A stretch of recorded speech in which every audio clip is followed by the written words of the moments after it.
শেখ হাসিনার সময়ে আমাদের উপরে যখন গুলি চলেছিল, আমরা আওয়াজ তুলেছিলাম, আমরা একটি সিস্টেম বা বাংলাদেশ একটি সংস্কার চাই, যে সংস্কারের মধ্য দিয়ে স্বাস্থ্য ব্যবস্থা এমন হবে যে আপনার সন্তান হামের কারণে মারা যাবে না, যেই সংস্কারের মধ্য দিয়ে আমাদের কোনো সংরক্ষিত নারী আসন থাকবে না, যেটার মধ্য দিয়ে আপনাদের ভোটে আপনারা নারী প্রতিনিধি নির্বাচন করবেন, যেই সংস্কারের মধ্য দিয়ে যার মনে খাহেশ জেগেছে আমি দীর্ঘ সময়কালীন বাংলাদেশের প্রধানমন্ত্রী থাকব, তার গতি নাড়িয়ে তাকে স্বল্প সময়ের মধ্যে দ্রুত গতিতে কাজ করার জন্য চাপ প্রয়োগ করার সুযোগ এসেছিল, যেই সংস্কারের মধ্য দিয়ে তত্ত্বাবধায়ক সরকারের ফর্মুলা যেটা রয়েছে সবার অংশগ্রহণের মধ্য দিয়ে একটি শান্তিপূর্ণ এবং নিরপেক্ষ নির্বাচন হবে।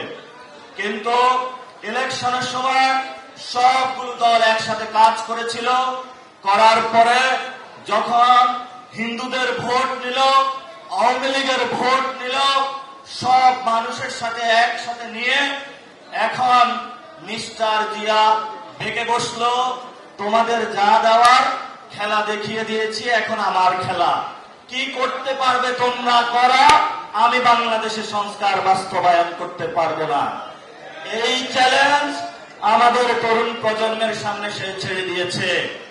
আমরাও আজকে তারেক রহমানের কাছে চ্যালেঞ্জ ছুড়ে দিতে চাই, বাংলাদেশে যদি আপনি সংস্কার বাস্তবায়ন না করেন তাহলে বাংলাদেশে আপনার গতি থাকবে কিনা সে নিশ্চয়তা আমরা দিতে পারি না।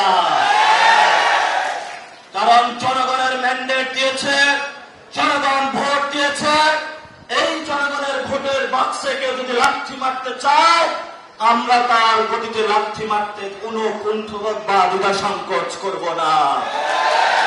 আমাদের আরেকটি বড় বিষয় ছিল, শেখ হাসিনা উকিঝুঁকি করতেছে, আওয়ামী লীগ বিভিন্ন জায়গায় মিছিল নামাচ্ছে, আমরা সরকারকে হুঁশিয়ার করে বলবো যদি শেখ হাসিনা বাংলাদেশে আসতে পারে, যদি আওয়ামী লীগ বাংলাদেশে আসতে পারে তাহলে প্রথম গুলি চালাবে তারেক রহমানের উপরে, তারা প্রথমে বাংলাদেশে এসে তারেক রহমানকে হত্যা করবে। তারেক রহমানের ইতিহাস জানা উচিত, সেই সময় জিয়াউর রহমানকে তারা হত্যা করেছিল। যদি উনি ইতিহাস জানেন তাহলে তার বাপের যে পরিণতি হয়েছিল একই পরিণতি সন্তানের পরিণতি হবে। এই জন্য তারেক রহমানকে আমরা বলবো don't do compromise with Awami League.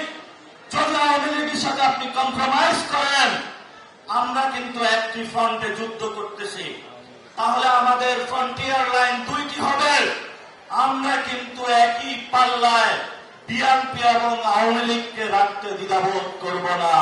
নিজের ও পরিবারের নিরাপত্তায় সব সময়ই থাকুন আপোষহীন। নিরাপত্তায় আপোষ নয়া, ঘরে রাখুন আরএফএল ল্যাডার।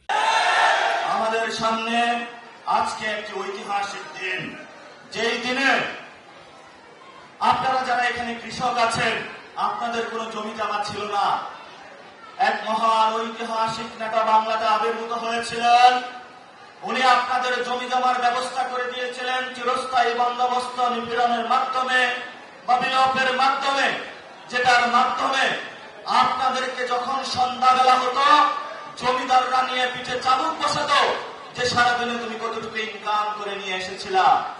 আজকের এই দিনে রাজশাহী থেকে ভারতের বিরুদ্ধে একটি বড় যুদ্ধ ঘোষণা করা হয়েছিল, সেটা কি আপনাদের মনে আছে?